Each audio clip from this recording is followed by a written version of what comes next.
You will hear a conversation between a man and a woman. The woman is talking to the man regarding a job in a hotel. You have some time to look at questions 1 to 10.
Now listen carefully and answer questions 1 to 10. Good morning, Velat Hotel. How can I help you? Hello. I read about your advertisement in the midday news.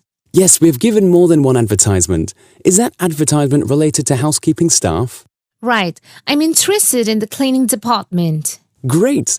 Actually, I'm not dealing in this department. The person who is taking care of this department is not available today. Still, I can help you by giving you the basic details if you're interested. Oh, that will be great. What kind of staff are you looking for? The staff that we are looking for includes laundry, shoe polishing facilities, keeping the building clean, sweeping, mopping, dusting, vacuum cleaning, and bathroom cleaning. Housekeeping staff also clean the windows and public areas and remove trash and deposit it into the building dumpsters. Absolutely right. Can you tell me the working hours? We have 4 shifts. Early morning shift from 4 a.m. to 10 a.m, morning shift from 10 a.m. to 4 p.m, evening shift from 4 p.m. to 10 p.m, and night shift from 10 p.m. to 4 a.m. So, do you give the option to the people of choosing the shift timings? Actually, we do not encourage that. The reason is that everybody would choose the shift according to their preference, but we do allow replacing one week's shift with another shift timing. I think it would be better if I note all this down. Also, can you tell me about the day off system? We offer 2 days off and you can change the days on every alternative week of the month. Can you please tell me regarding the payment system? Absolutely, just a moment. Yes, I have them. You get $8 per hour, which includes your break. Will I get meals or... Yes, we offer meals to all our staff and there is no charge for it, which is a big relief. Awesome! Also, you'll be happy to know that you also get tips from our bona fide guests. What about the uniform? Is there any uniform system? I mean, do you provide the clothes as a uniform? Of course, it slipped out of my mind. We do provide clothes for the uniform. Wow, that is good. As it is difficult for one to manage one's uniform, what is the colour of the uniform? Green shirt and cream trousers, no prints, just plain. Oh, I forgot to ask about the date. From when can I join? Can you hold for a minute? You can join from the first week of next month. You know the weather is improving. Perfect. I'm free from next month. Great. But I would like to inform you that you have to call again and speak with Miss Samantha Bradshaw, as she's the manager who is dealing with housekeeping department. She'll guide you as to when you come for the interaction with the manager. Not a problem. What time should I call again?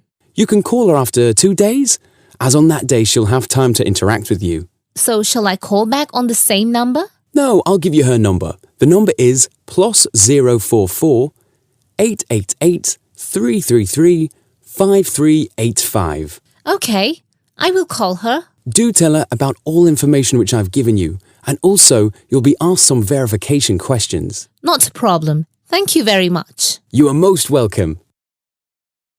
That is the end of section 1. You now have some time to check your answers.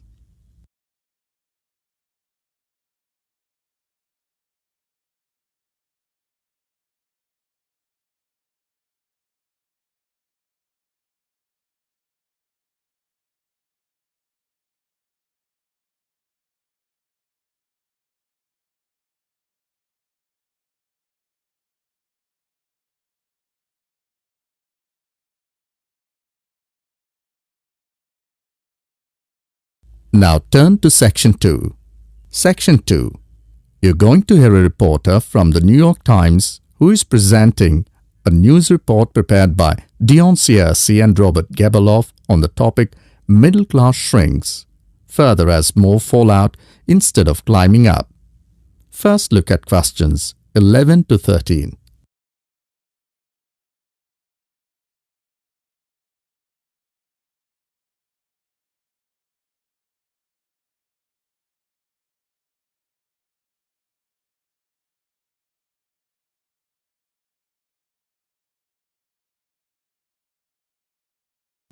Now listen to the recording and answer questions 11 to 13. The middle class that President Obama identified in his State of the Union speech last week as the foundation of the American economy has been shrinking for almost half a century. In the late 1960s, more than half of the households in the United States were squarely in the middle, earning, in today's dollars, $35,000 to $100,000 a year. Few people noticed or cared as the size of that group began to fall, because the shift was primarily caused by more Americans climbing the economic ladder into upper income brackets. But since 2000, the middle class's share of households has continued to narrow, the main reason being that more people have fallen to the bottom. At the same time, fewer of those in this group fit the traditional image of a married couple with children at home, a gap increasingly filled by the elderly. This social upheaval helps explain why the president focused on reviving the middle class, offering a raft of proposals squarely aimed at concerns like paying for college education, taking parental leave, affording childcare, and buying a home. Now look at questions 14 to 21. As the talk continues, answer questions 14 to 21.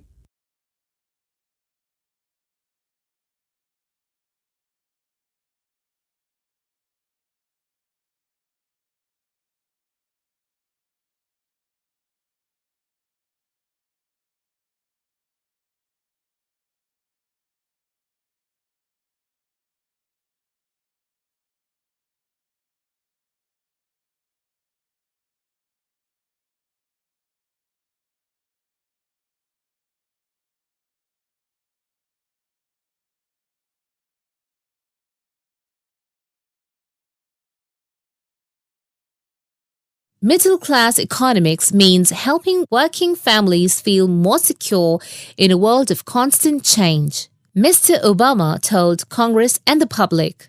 Still, regardless of their income, most Americans are identified as middle class.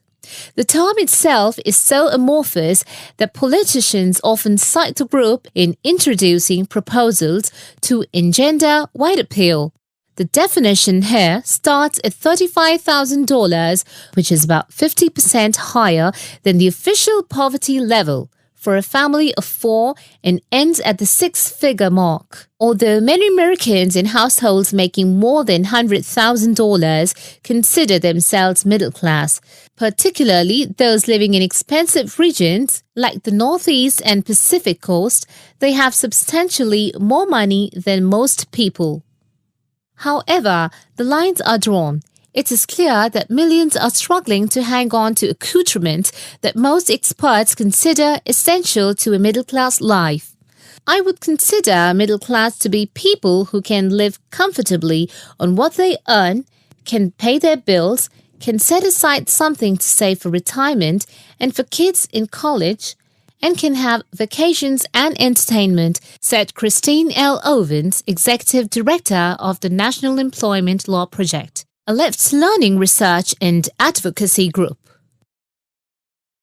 That is the end of Section 2. You will now have some time to check your answers.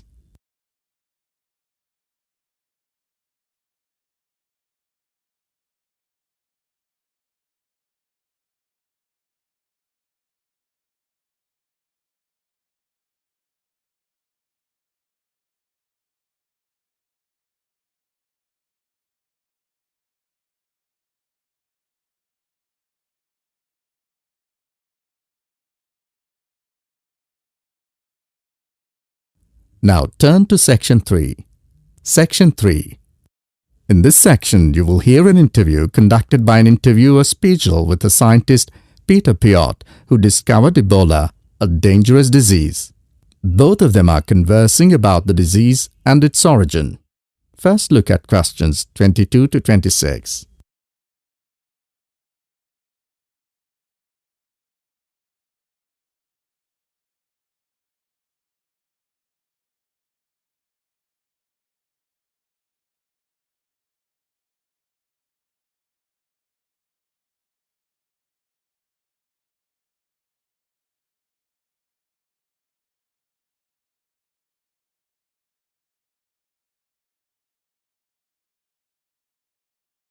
Listen to the conversation and answer questions 22 to 26. Professor Piot, as a young scientist in Antwerp, you were part of the team that discovered the Ebola virus in 1976. Can you tell how did it happen? I still remember. Some day in September, a pilot from Sabina Airlines brought us a shiny blue thermos and a letter from a doctor in Kinshasa, in what was then Zara in the thermos. He wrote there was a blood sample from a Belgian nun who had recently fallen ill from a mysterious sickness in Yambuku, a remote village in the northern part of the country. He asked us to test the sample for yellow fever. These days, Ebola may only be researched in high-security laboratories. How did you protect yourself back then? We had no idea how dangerous the virus that we were dealing with was. And there were no high-security labs in Belgium back then. We just wore our white lab coats and protective gloves. When we opened the thermos, the ice inside had largely melted and one of the valves had broken. Blood and glass shards were floating in ice water. We fished the other, intact test tube out of the slop and began examining the blood for pathogens using the methods that were standard at the time. But the yellow fever virus apparently had nothing to do with the nun's illness. No, and the test for Lassa fever and typhoid fever were also negative. What then could be? Our hopes were dependent on being able to isolate the virus from the sample. To do so, we injected it into mice and other lab animals.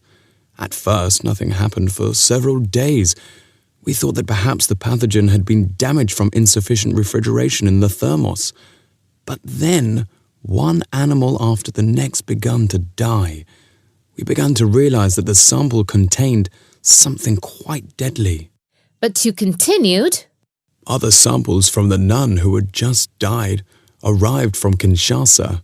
When we were just about able to begin examining the virus under the electron microscope, the World Health Organization entrusted us to send all of our samples to a high-security lab in England. But my boss at the time wanted to bring our work to a conclusion no matter what. He grabbed a vial containing virus material to examine it, but his hand was shaking and he dropped it on a colleague's foot. The vial shattered. My only thought was, oh shit! We immediately disinfected everything, and luckily our colleague was wearing thick leather shoes. Nothing happened to any of us. Now look at questions 27 to 30. As the talk continues, answer questions 27 to 30.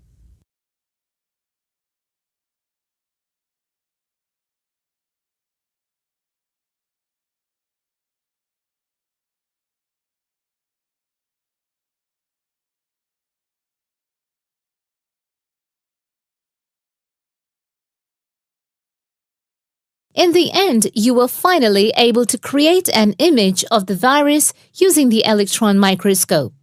Yes, and our first thought was, what the hell is that?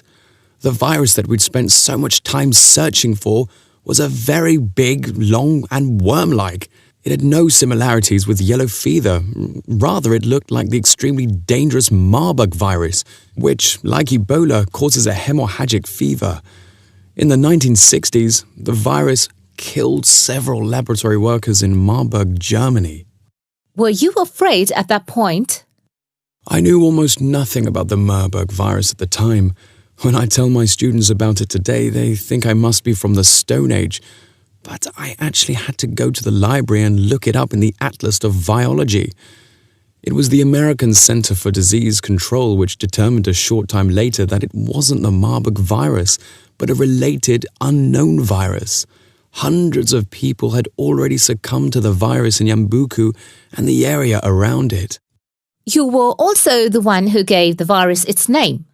Why Ebola? On that day, our team sat together till late into the night. We had a couple of drinks discussing the question. We definitely didn't want to name the new pathogen Yambuku virus because that would have stigmatized the place forever. There was a map hanging on the wall and our American team leader suggested looking at the nearest river and giving the virus its name. It was the Ebola River. So by around 3 or 4 in the morning, we had found a name. But the map was small and inaccurate. We only learned later that the nearest river was actually a different one. But Ebola is a nice name, isn't it? That is the end of section 3. You will now have some time to check your answers.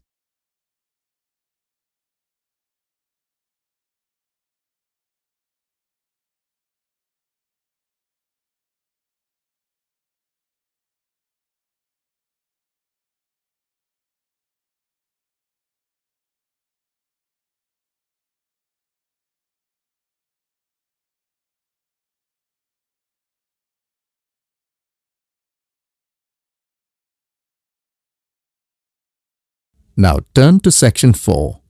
Section 4. You will hear an extract from a talk given by a lecturer from Management Department of a university on the topic Job Satisfaction. First, you have some time to look at questions 31 to 36.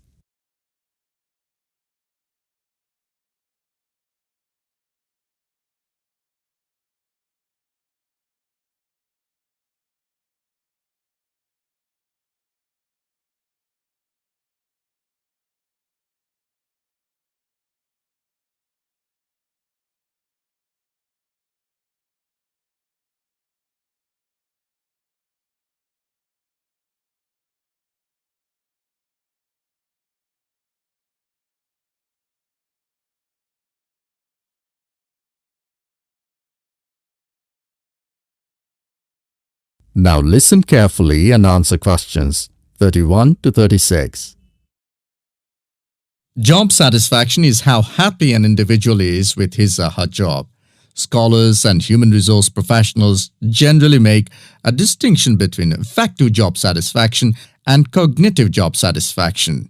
Affective job satisfaction is the overall extent of pleasurable emotional feelings individuals have about their jobs, and is different from cognitive job satisfaction, which is the extent of individual satisfaction with particular facets of their jobs such as pay, pension, arrangements, working hours, and numerous other aspects of their jobs. At its most general level of conceptualization, job satisfaction is simply how content an individual is with his or her job. Affective job satisfaction is usually defined as a one-dimensional, subjective construct representing an overall emotional feeling individuals have about their job as a whole. Hence, affective job satisfaction for individuals reflects the degree of pleasure or happiness their job in general induces. Cognitive job satisfaction is usually defined as being a more objective and logical evaluation of various facets of a job. As such, cognitive job satisfaction can be one-dimensional if it comprises evaluation of just one aspect of a job, such as pay or maternity leave, or multidimensional if 2 or more facets of a job are simultaneously evaluated. Environmental factors.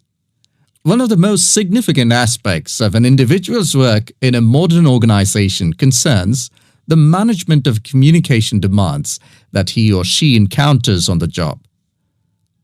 Demands can be characterized as a communication load.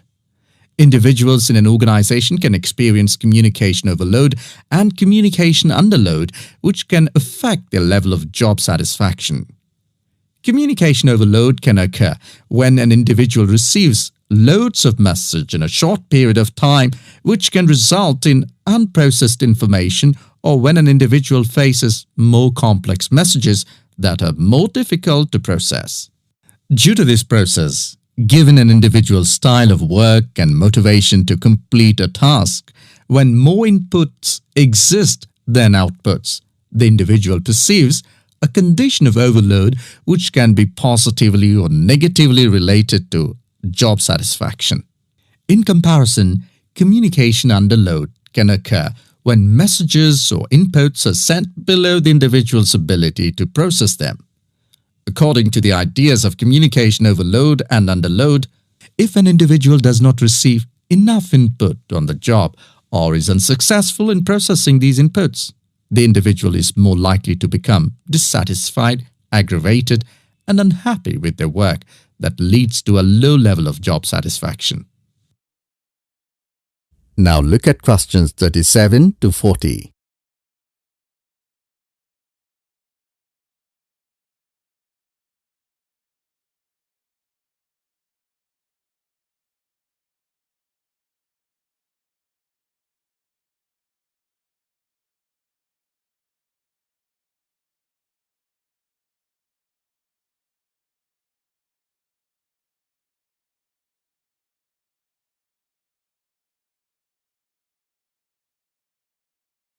Now listen to the second half of the recording and answer questions 37 to 40.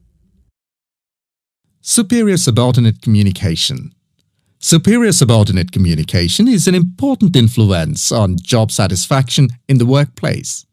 The way in which subordinates perceive a superior's behavior can positively or negatively influence job satisfaction. Communication behavior such as facial expression, eye contact, vocal expression, and body movement is crucial to the superior-subordinate relationship. Non-verbal messages play a central role in interpersonal interactions with respect to impression formation, deception, attraction, social influence, and emotional bonding. Individuals who dislike and think negatively about their supervisor are less willing to communicate or have motivation to work, whereas individuals who like and think positively of their supervisor are more likely to communicate and are satisfied with their job and work environment. A supervisor who uses nonverbal immediacy, friendliness, and open communication lines is more likely to receive positive feedback and high job satisfaction from a subordinate. Strategic employee recognition. Employee recognition is not only about gifts and points. It's about changing the corporate culture in order to meet goals and initiatives, and most importantly, to connect employees to the company's core values and beliefs. Strategic employee recognition is seen as the most important program, not only to improve employee retention and motivation, but also to positively influence the financial situation. The vast majority of companies want to be innovative, coming up with new products, business models, and better ways of doing things. However, innovation is not so easy to achieve. A CEO cannot just order it and so it will be achieved. You have to carefully manage an organization so that over time, innovations will emerge. Individual factors. Mood and emotions form the effective element of job satisfaction. Moods tend to be long-lasting, but often weaker states of uncertain origins, while emotions are often more intense, short-lived, and have a clear object or cause. Positive and negative emotions were also found to be significantly related to overall job satisfaction. It was found that suppression of unpleasant emotions decreases job satisfaction, and the amplification of pleasant emotions increases job satisfaction. There are two personality factors related to job satisfaction: alienation and locus of control. Employees who have an internal locus of control and feel less alienated are more likely to experience job satisfaction, job involvement, and organizational commitment. The characteristics like high self-esteem, self-efficacy, and low neuroticism are also related to job satisfaction. That is the end of section 4. Detailed explanations of answers begins now. All answer.